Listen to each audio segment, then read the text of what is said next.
Une question demeure. Comment ce gigantesque incendie a-t-il débuté?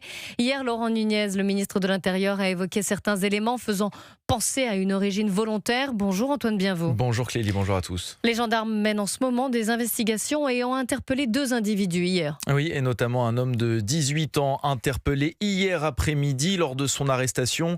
Les forces de l'ordre ont retrouvé sur lui un briquet. Ses mains étaient recouvertes de suie, ce qui forcément a attiré la méfiance des enquêteurs.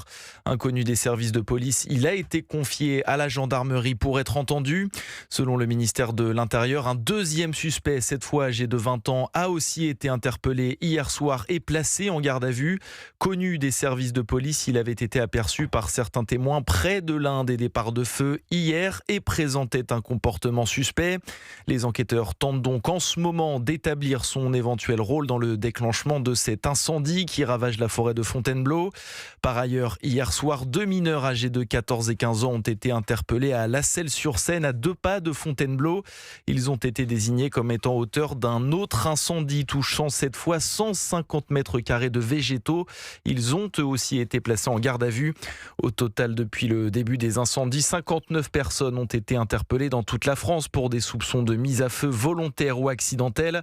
7 d'entre elles ont déjà été placées en détention provisoire selon le ministre de l'Intérieur Laurent Nunez.